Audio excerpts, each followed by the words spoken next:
When do we talk about the fucking shows and movies? Thanks for the F shot. I don't know, but these arms are feeling chewed up. Show me what you got. We'll drink it if you say.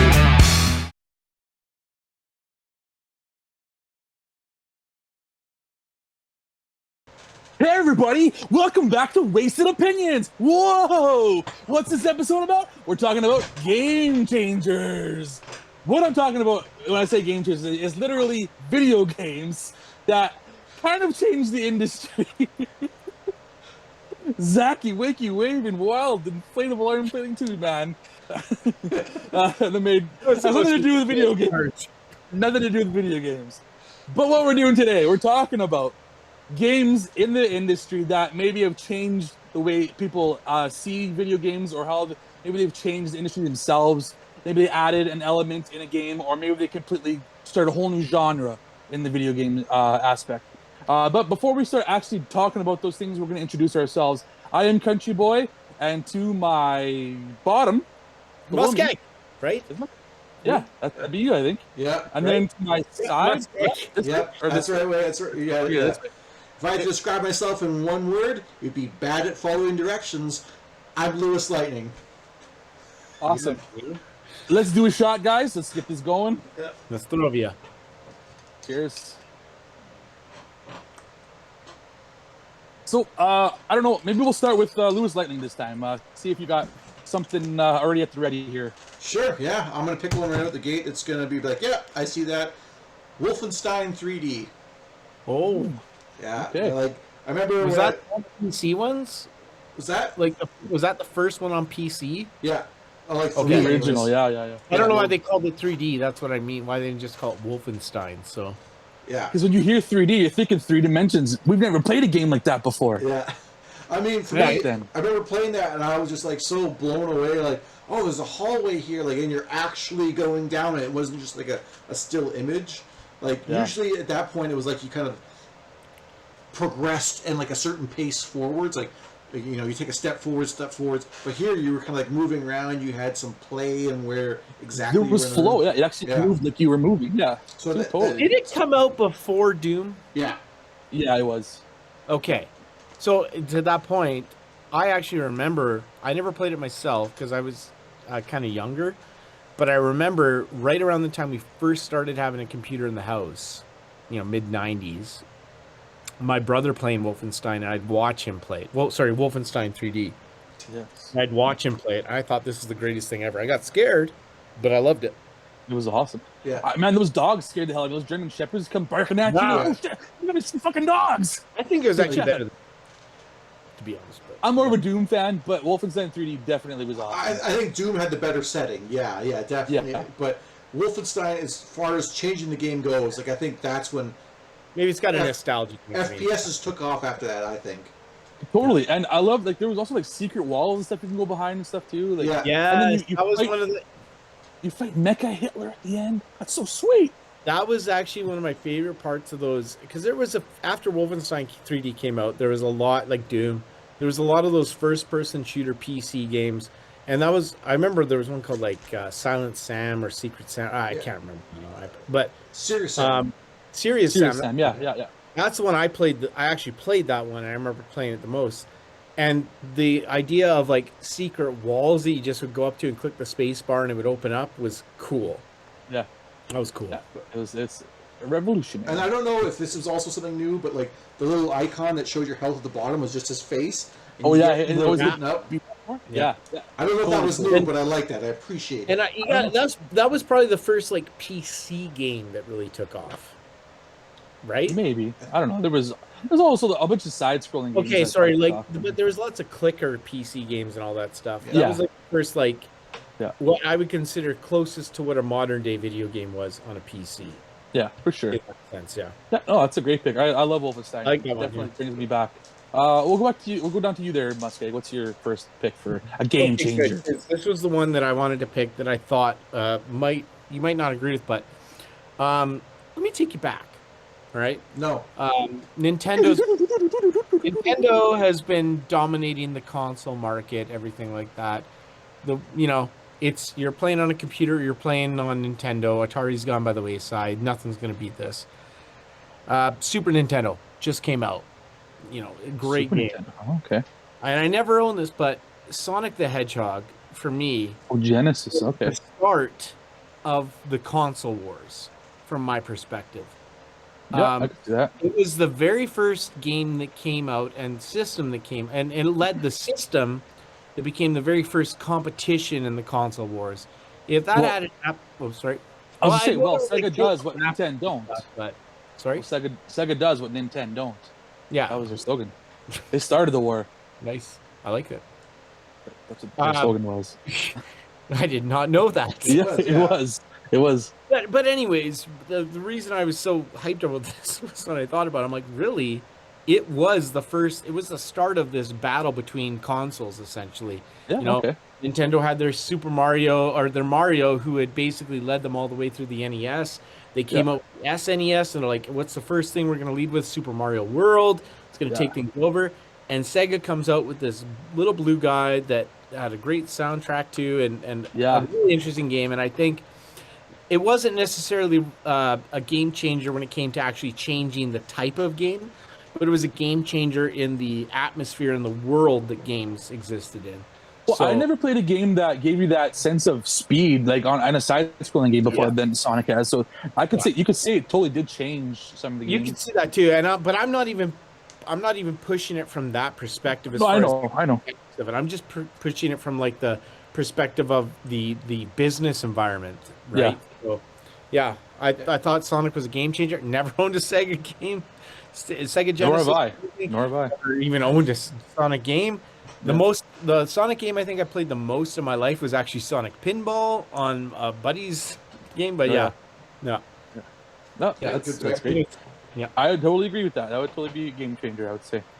So I'm going to go with one that maybe isn't as big of a game changer in your guys' eyes, but it's just what they did with it, I guess. I'm talking about the Uncharted series. And what I mean is like the mocap. I've never seen a game really use mocap in the way that that Naughty Dog started doing it. Like, maybe there were games before that. I think they revolutionized it. I couldn't tell you if there were, to be honest. Exactly. If there was, then I think they definitely put it on the map. Mocap in games, giving Or you at least- the storytelling. Like it was a lot more personal storytelling. It was believable characters, and it was just that is what I think would be the game changer that they did for Uncharted. Otherwise, it's like a kind of like a Tomb Raider type game. Yeah. But I feel like their storytelling and their characters and how they did that was totally brand new Almost like in the the gaming cutscenes. world. Like they utilize cutscenes almost more in that sense too. Yeah, Like, absolutely. A lot of games did use cutscenes, but it just didn't look as realistic or as believable. Well so in that integrated sense, as well. what you're trying to say is it's almost maybe the closest that you came to having a movie game, essentially. Yeah, I would say I think they started that with Uncharted. That's what I thought. Like it That's was a like good point. you And were look at living this one of the game most- more than any other game. Look at one of the most popular games out right now, God of War. What did God of War do? They basically took a game that was very popular and not copied. I'm not saying this in an insulting way, but took what Uncharted did and said, "Hey, that will work with our story."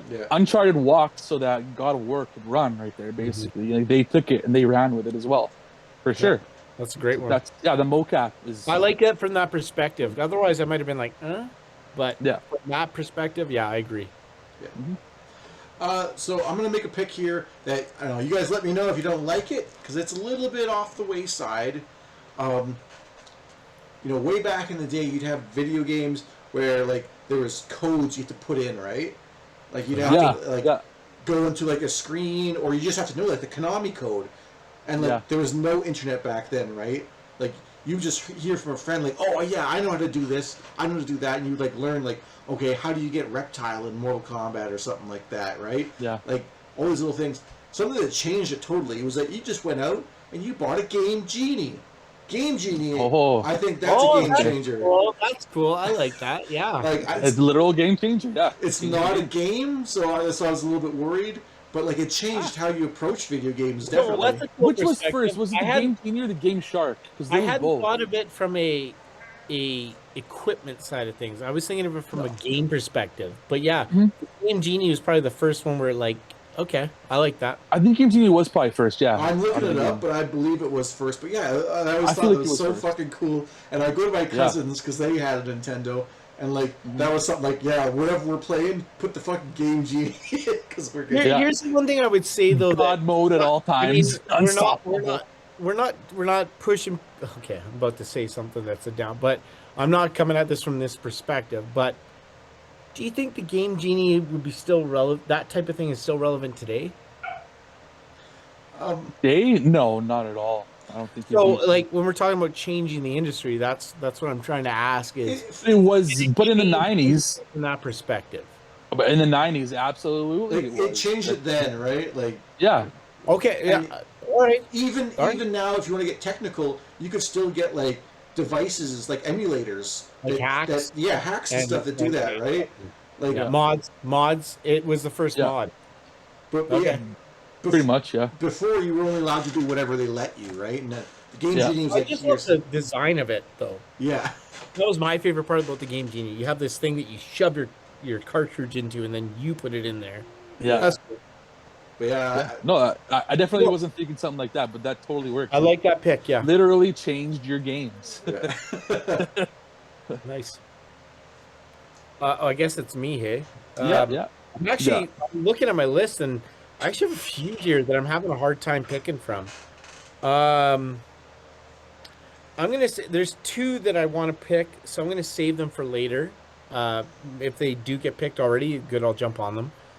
I'm gonna throw out Mario Kart 64. I thought that really changed the idea. Like the 60 when the N64 came out, it changed the way people looked at how a game could work, right? From side scroller to the 360, and the PS1 was out at that time too as well. But there's a game that Mario Kart 64 was the first game that I really looked at that changed how you approached it, and also there were things that weren't inherently obvious in the game, like the secret pass and everything like that you could take. It really opened up, and the reason I'm picking it over, say, like Mario Kart for SNES, Yeah, that's what I was is going to it say. allowed for that was more the first. more human interaction and changing for how things went. And I think it opened up a lot. I know it's a racing specific game, but I think that concept really came through in the 64. I could pick a lot of other options, but Did Yeah. Diddy Kong Racing come out after Mario Kart 64, or was it before Mario Kart 64? well, if it came That's out my before, question. then I'm going to change my answer. I feel like it was after, but I'd have to look it up to be sure. But absolutely, there's been so many like Mario Kart ripoffs that have come out after that. Right? I And I think they if I'm based gonna it on that emphasize version. something, the 3D graphic, which I'm not going to say, I'm not taking all 3D graphic, but I'm going to just say what you could do with 3D graphic compared to 2D with Mario Kart Racer was Mario Kart 64 was significant. And Oh, it's I don't know, just the fact that we had a debate Sure. the other day about what the best Mario Kart is, and it was obvious as Mario Kart 64, even over some of the newer stuff, just emphasized to me how that type of game really showed what 3D could do. So, yeah, and so early on in like the 3D gaming world too. Yeah. Absolutely, and fun as hell. I kind of wish I picked my other one right now, but who cares? Mario Kart 64 was ahead. It was before Diddy Kong. Okay, Yeah. Not Not by much. Yeah, there you go. Like Not by much. it was The same released year? Just enough. That's all that matters. overseas. It was like a year ahead, but like it was just a few Oh. months ahead in Did North you guys America. play it, by the way? Because you weren't Nintendo guys like I. Oh, Did you play I- Mario Kart 64? Oh yeah, okay. Yeah, nice. N64. That's what I got. I got that after I got my Oh. Genesis. So Do you remember the Pebble Beach where you take the jump in through the mountain and you go through there? Like that was the thing. That I didn't have Mario Kart 64 though. And jumping through that, like when Pod Racers came out, they did the same thing where you could take the secret pass and everything. I love that. So, anyways, Yeah, no, that's a good pick. That's a good pick. that's the best Um, pick. I'm gonna go with I think probably the most, for me, it's the most obvious game changer. I think in the more recent landscape is Grand Theft Auto 3. I think completely changed games ever since Grand Theft Auto 3 came out.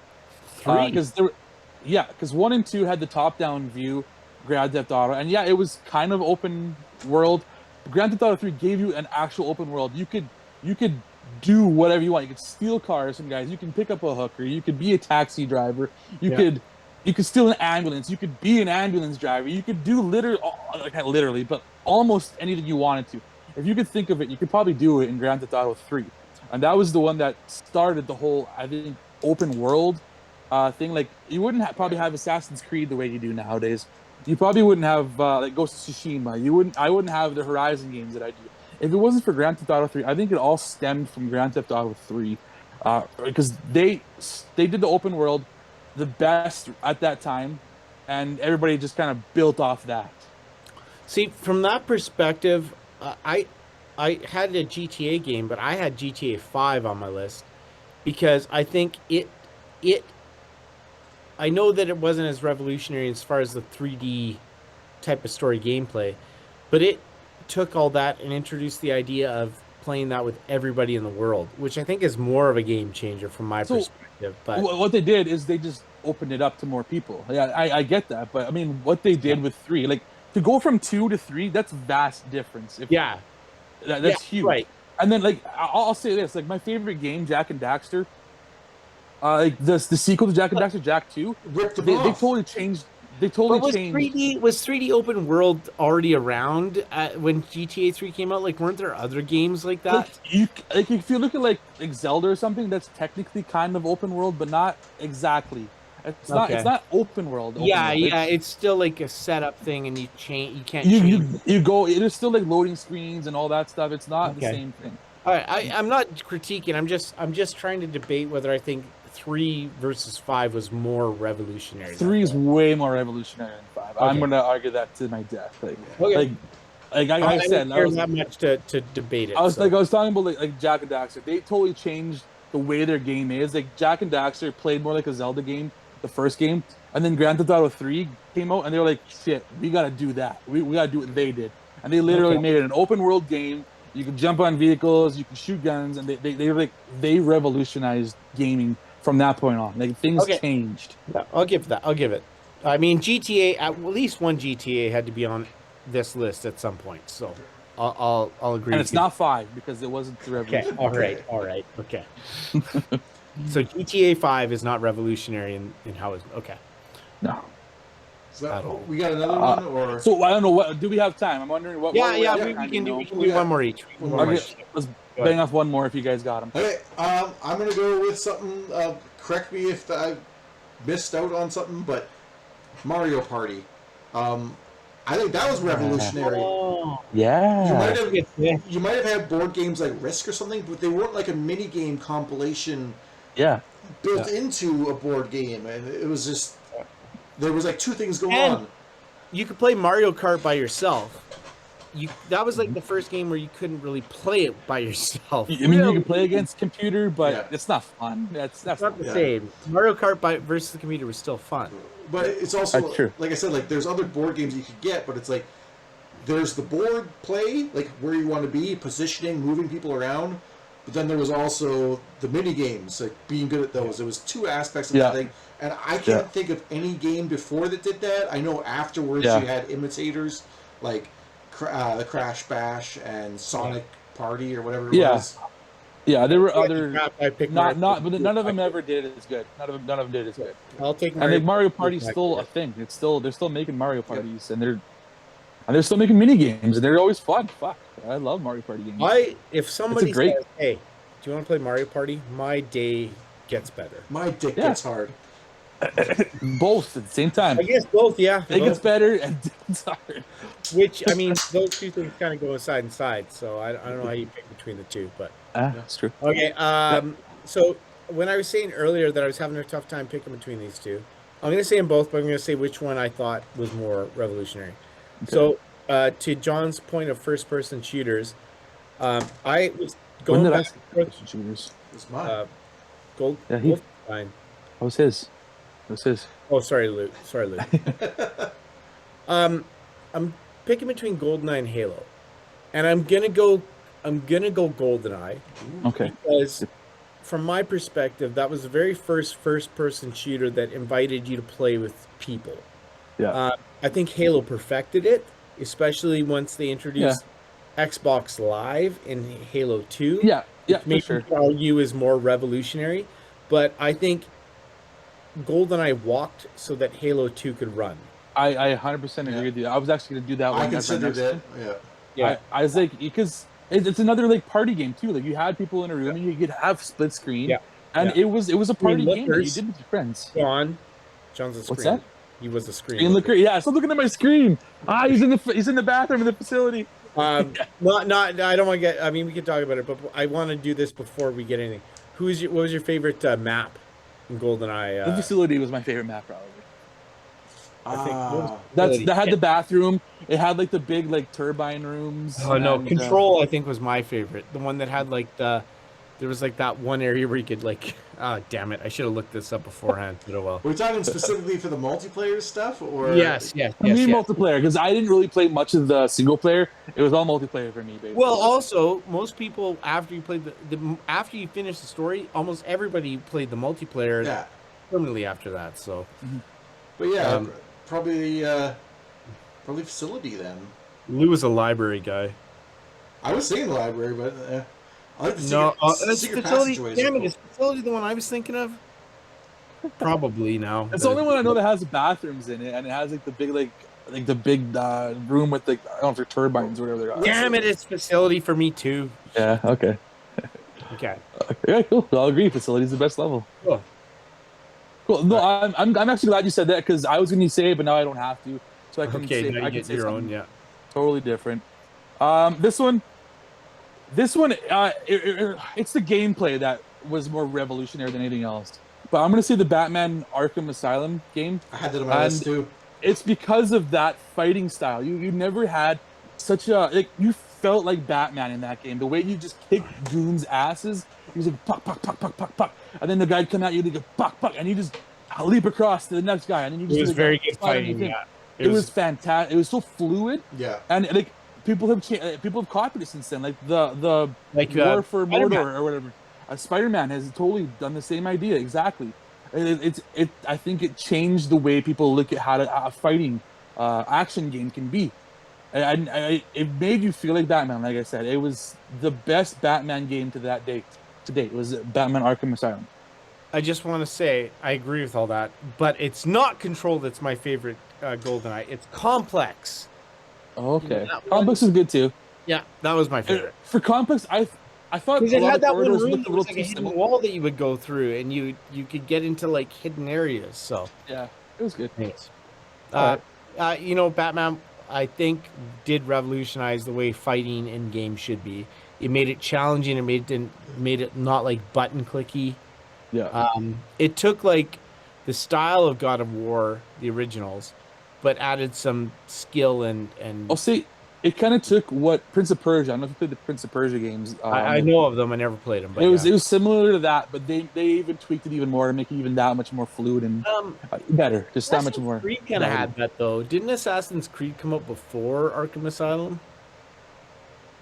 It was, but it's not the same style of gameplay. It's I wouldn't say exactly Arkham. the same, but yeah. Well, I wouldn't do say remember that the fighting in the first Assassin's Creed. Assassin's Creed being the countering and parrying, which was a big thing in the Arkham Asylums. That's all. I don't think Assassin's Creed has that strong of like the first Assassin's Creed doesn't have the strongest Okay. combat. It's decent. Yeah, I love because I love it, but yeah. Cool. Anyway, I think that'll do it for Game Changers. I hope you guys like this episode. Where can we find you, MussKeg? You can find me on Twitch, Twitter, PSN, or on CountryBoy_9's unboxing channel.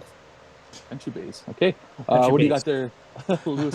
You should change it to that, Country Bay. Country Base. I'm the Like LewisLightning on Twitch. You can find me there.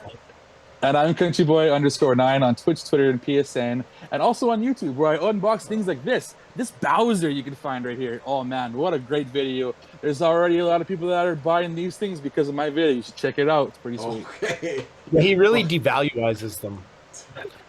By opening them up, yeah. Yeah. Anywho, that's idea it for Game why they're Changers. so popular. So popular. Yeah, true. I guess there's so many out there now. We'll see you guys later. Check out our next videos. Bye-bye. Boop.